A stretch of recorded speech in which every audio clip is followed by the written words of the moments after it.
Hi, people of the Philippines and people of the world. Hit the button below. And you will be subscribing to the Boy Abunda Talk channel on YouTube. Let's keep talking.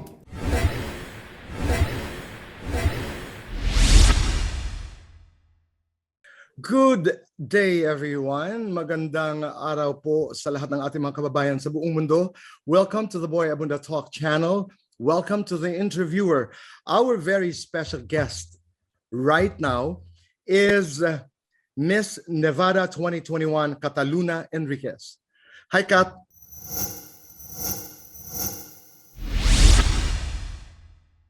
Hi, it's the boy. Kumusta? I'm doing well. I'm so happy to be here and talk to you. You look so beautiful. Oh, thank you. Salamat. Namimiss mo ang Pilipinas? A little bit. It's been a long time. How are you coping with this pandemic? You know, it's a struggle in so many ways, but in some ways it also has been beneficial. I try to look at it in a positive aspect. Talk about it. How is it beneficial? I think it has given us a time to evaluate and to look inside personally, cherish what we don't always cherish, take a pause in life. People, have the time to spend time with their family, do the things that they want to do and invest in themselves. And so in that way, for me, that is. I'm just so proud. I'm just so glad. Congratulations for winning Miss Nevada 2021. Thank you. Thank you. It's been an honor, but honestly, this is a huge honor to me because for me personally, I think there's a lack of representation of LGBTQ plus media in the Philippines. And for you, you have always been an inspiration since I was young. So I once told myself, sabi ko, one day I hope I get to talk to the boy. So thank you for granting my wish. And we're doing it now. And thank you for making it part of your journey. Wherever you go, we will be there. Kat, in an interview, you were quoted to have said that, and I quote, I wanted to share my story and present that I was more than just a body. End of quote. My first question is, tell me your story. I am a healthcare admin and a survivor of physical and sexual abuse. So in the healthcare industry, I specialize in LGBTQ care and advocate for mental health. Specifically, I work with CareerWorks that provides free mental health for people of gender diverse communities and people who just need mental health.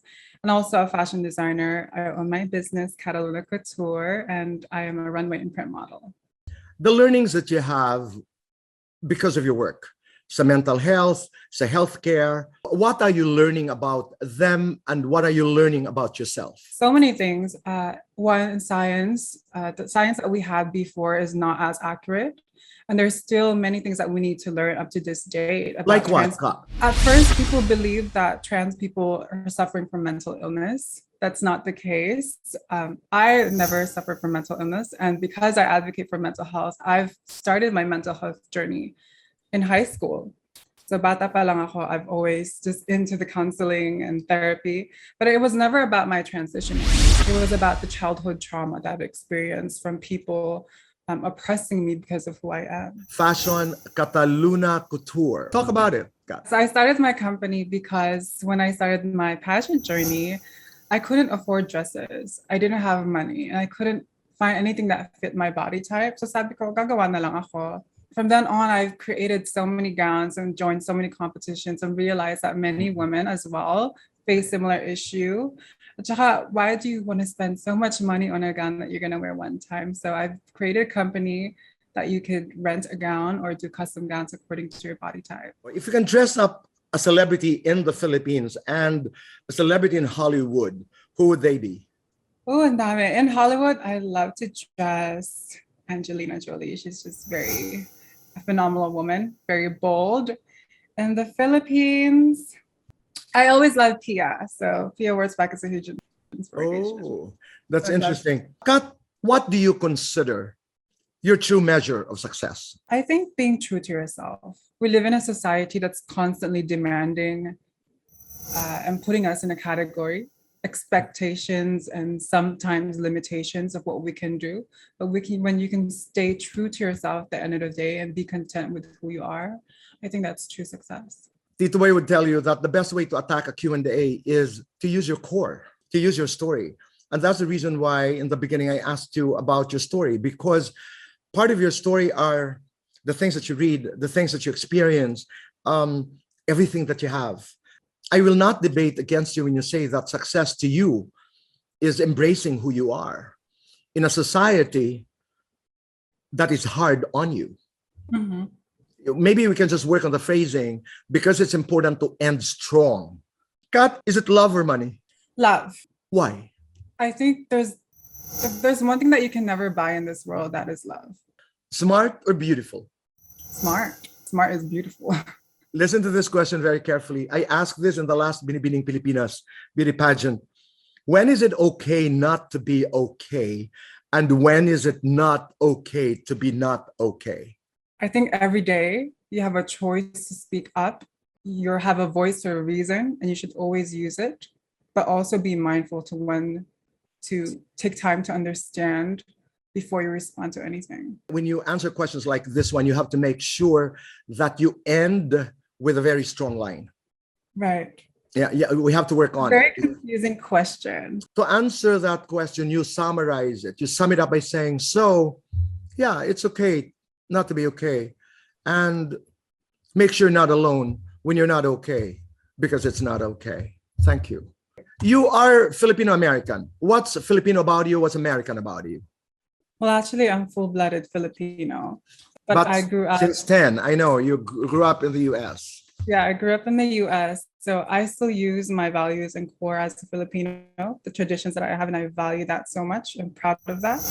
But I also expanded myself and accepted a culture that I grew up in.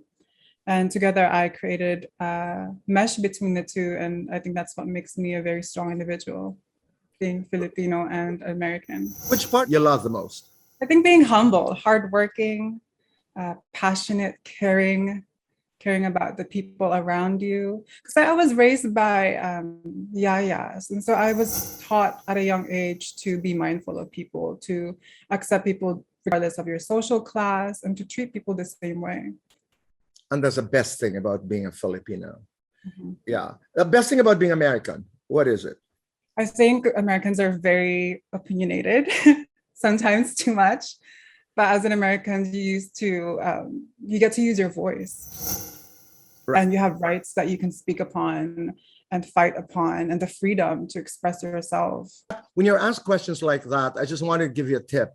So you say that humility and having an opinion are two things that can live together. And the biggest testament to that is myself. Oh, I love that. Let's start with questions from very influential people from the LGBTQIA community. What suggestions do you have for our country in the fight for equality? If you were to be born again, would you still want to be a transgender woman?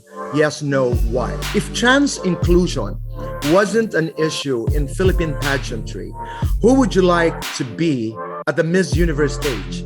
Miss USA or Miss Philippines, and why? Regardless of the country that you stand for, you're always going to stand for who you are and the community that you represent. Hi, people of the Philippines and people of the world. Hit the button below.